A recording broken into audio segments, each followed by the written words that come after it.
नमस्कार दोस्तों, स्वागत है आप सभी का एक बार फिर से आपके अपने YouTube चैनल टेक्निकल जॉब ज्ञान में। दोस्तों, बड़ी अपडेट आ रही है टेक्निकल हेल्पर भर्ती को लेकर के। जैसे कि परसों से अपन कयास लगा रहे थे कि इस बार 2 पेपर हो सकते हैं, वो चीज है वो लगभग कंफर्म हो गई। एक वरिष्ठ पत्रकार है श्याम राजजी शर्मा, टेक्निकल हेल्पर को लेकर के जितनी भी इन्होंने अपडेट प्रोवाइड कर रखी है, लगभग इनकी सभी अपडेट सही हुई है। तो इन्होंने क्या चीजें बताई उसके बारे में बात करेंगे, और उसके बाद में इन चीजों का आप पे क्या इफेक्ट पड़ सकता है, और लास्ट में आपको बताऊंगा कि आपको क्या करना चाहिए। देखिए, आपने मेरे इतने सारे वीडियो देखे, मैंने आपको इतनी सारी अपडेट प्रोवाइड कर रखी है, इतना गाइडेंस आपको दिया है, तो एक चीज आपको लास्ट में आपको बताऊंगा, उसको आप जरूर सुनना, वो आपके फायदे के लिए ही होगी। सबसे पहले बात कर लेते हैं कि श्यामराज शर्मा ने क्या ट्वीट करके बताया। राजस्थान की सरकारी बिजली कंपनियों में टेक्निकल हेल्पर भर्ती को पारदर्शी रखने के लिए 2 चरणों में होगी परीक्षा, प्री और मेंस। मान के चलिए कि ये चीज है वो लगभग कंफर्म है, क्योंकि इन्होंने जितनी भी अपडेट प्रोवाइड कर की है आज तक, लगभग सभी अपडेट सही हुई है। तो आज के दिन यही है कि आपकी प्री और मेंस 2 पेपर होने वाले, पहले की तरह एक पेपर नहीं होगा। आगे इन्होंने एक संभावना व्यक्त कर रखी है, कंफर्म इनको भी नहीं है, संभावना व्यक्त की है कि प्री परीक्षा जो आपकी होगी, पहली परीक्षा, उसके अंदर सामान्य ज्ञान और रीजनिंग इन्होंने बताया, और जो आपकी मुख्य परीक्षा होगी यानी कि नंबर 2 का पेपर, उसके अंदर होगा आपका टेक्निकल पेपर और साथ में हिंदी और अंग्रेजी भाषा से संबंधित पर्सन। आपका नंबर 2 पेपर होगा, अपन सोच रहे थे कि उसके अंदर केवल टेक्निकल रहेगा, तो इसके अंदर देखिए टेक्निकल और हिंदी अंग्रेजी दोनों रहेगी। उसके बाद इन्होंने एक चीज लिखी है कि 17 जनवरी के बाद जारी होगी भर्ती विज्ञप्ति, यानी कि डेट के बारे में भी इन्होंने बता दिया कि 17 जनवरी के बाद में विज्ञप्ति है वो जारी हो सकती है। एक चीज मैं आपको बताऊं दोस्तों, इन्होंने जो बताया कि 17 जनवरी के बाद में विज्ञप्ति जारी हो सकती है, तो अगर पेपर इसके अंदर 2 लगते हैं, प्री और मेंस, तो 17 जनवरी के बाद में अगर मतलब जल्दी से नोटिफिकेशन इन कहा जाए, ऐसा तो मुझे लगता नहीं है, क्योंकि अगर 2 परीक्षाएं करवाएंगे तो इनको भी बहुत सारी तैयारियां वो नए सिरे से करनी पड़ेगी, टाइम वो लग सकता है अभी भी। ठीक है, अब बात कर लेते हैं कि इन्होंने जो चीजें बताई है, प्री परीक्षा और मुख्य परीक्षा, इसका आप अगर इन्होंने जो चीजें बताई इसी हिसाब से रहती है, यानी कि दोनों पेपर आपके इसी हिसाब से रहते हैं, पहले के अंदर सामान्य ज्ञान और रीजनिंग आए, और दूसरे पेपर के अंदर टेक्निकल पेपर और हिंदी अंग्रेजी आए, तो आपको कहां पे नुकसान है। देखिए, सबसे पहले तो मैं आपको बता दूं कि अगर इस हिसाब से 2 पेपर होते हैं, तो जिन बच्चों ने टेक्निकल अच्छी तरीके से तैयार कर रखा है उन बच्चों को नुकसान है। देखिए, टेक्निकल हेल्पर के अंदर ज्वाइन करने का, नौकरी लगने का जिन बच्चों का मकसद था, वो हमेशा ही टेक्निकल पे ही अपनी पकड़ मजबूत करते आए हैं। लेकिन यहाँ पे क्या होगा, अगर ऐसा हो जाता है ना, तो देखिए उसके राजस्थान के अंदर जूनियर इंजीनियर की इससे जो पहले वाली वैकेंसी आई थी, उसके अंदर बहुत ज्यादा नॉन टेक्निकल कर दिया था, बैंक वाला सिलेबस कर दिया था। तो जो बच्चे बैंक की तैयारी कर रहे थे ना, जो जिन्होंने बीटेक कर रखी थी और बैंक की तैयारी थी जिन बच्चों की, वो बच्चे लग गए थे। जिन्होंने मतलब सालों से टेक्निकल की तैयारी कर रखी थी, जेईई राजस्थान जेईई भर्ती को फोकस करके, वो बच्चे पीछे रह गए थे, क्योंकि बैंकिंग वाला सिलेबस सारा दे दिया था, तो टेक्निकल वाले बच्चों को वहां पे नुकसान हुआ था। इसी हिसाब से मैं आपको बताता हूं कि 2018 के अंदर रेलवे के अंदर जूनियर इंजीनियर की 13,000 के आसपास में वैकेंसी थी। उसके अंदर 2018 में पहली बार 2 पेपर करवाए थे, पहला था कंप्लीटली नॉन टेक्निकल था, दूसरा था कंप्लीटली टेक्निकल था। तो उसके अंदर भी क्या हुआ था कि जो एसएससी वगैरह मतलब या फिर बैंक वगैरह की तैयारी कर रहे थे, डिग्री वगैरह करके बच्चे, उन बच्चों को वहां पे फायदा हुआ था। प्योर टेक्निकल की जिन बच्चों की तैयारी थी, उन बच्चों को वहां पर भी नुकसान हुआ था।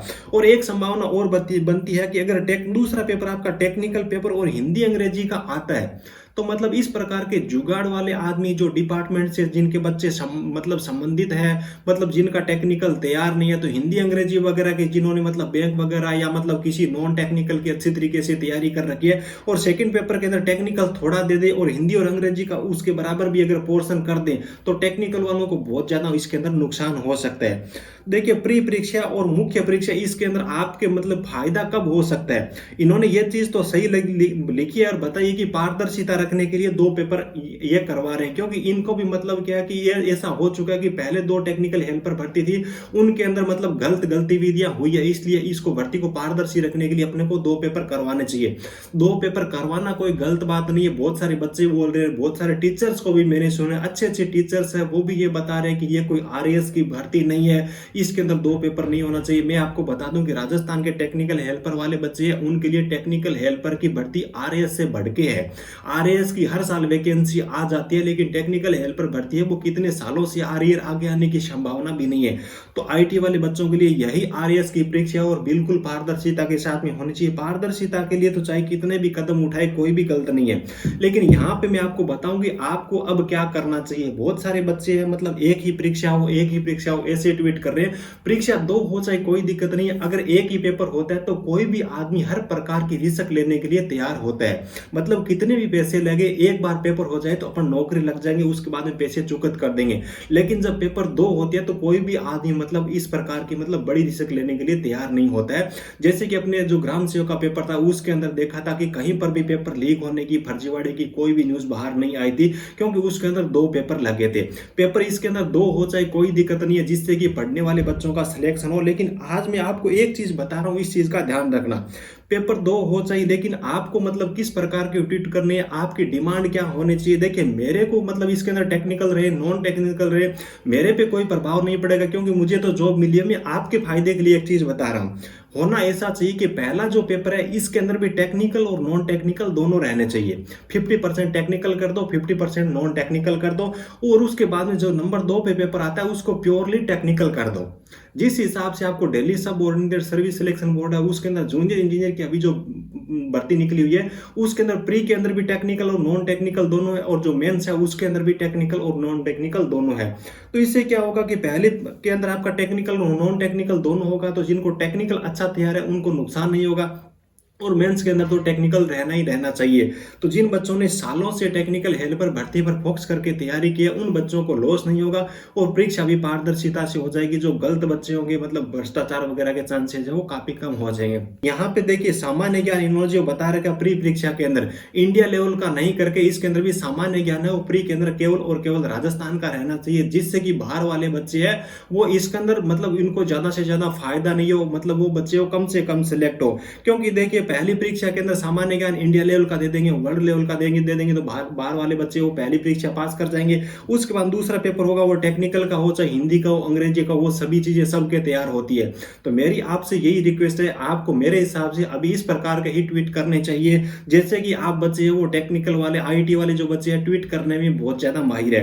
तो मेरे हिसाब से आपको ये करना चाहिए, अभी से ये चीजें आपको स्टार्ट कर देनी चाहिए। मैं ऑलरेडी आपको सपोर्ट कर रहा हूं, आपके लिए फायदे के लिए कर रहा हूं। वीडियो को डिस्क्रिप्शन व्हाट्सएप ग्रुप है, टेलीग्राम ग्रुप है, ऑलरेडी मैं बना चुका हूं, बहुत सारे बच्चे वहां पर जुड़े हुए भी है, आप भी जुड़ सकते हो। और वहां पे देखिए मेरे हिसाब से तो प्री के अंदर आपका 50% या 40% टेक्निकल और उसके बाद में नॉन टेक्निकल रहना चाहिए, और जो मेंस परीक्षा है उसके अंदर हिंदी अंग्रेजी वगैरह नहीं करके इसके अंदर आपका प्योरली टेक्निकल होना चाहिए।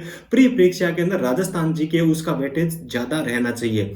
तो आज के इस वीडियो के अंदर बस इतना ही। आई होप कि आपको वीडियो काफी पसंद होगा। इस वैकेंसी को लेकर के कोई भी नई अपडेट आएगी, कुछ भी आपको गाइडेंस करने की जरूरत पड़ेगी तो मैं वीडियो बना करके आपको वो अपडेट गाइडेंस जरूर प्रोवाइड करने वाला हूं। आई होप कि आपको वीडियो काफी पसंद आएगा। वीडियो पसंद आए लाइक जरूर कर दीजिए, अपने दोस्तों के साथ में इस वीडियो को शेयर जरूर कर दीजिए, और उनसे भी रिक्वेस्ट करिए कि प्री और मेंस के अंदर जो चीजें मैंने बताई है वो चीजें आपके लिए फायदे के लिए है। Thank you, best of luck, जय हिंद।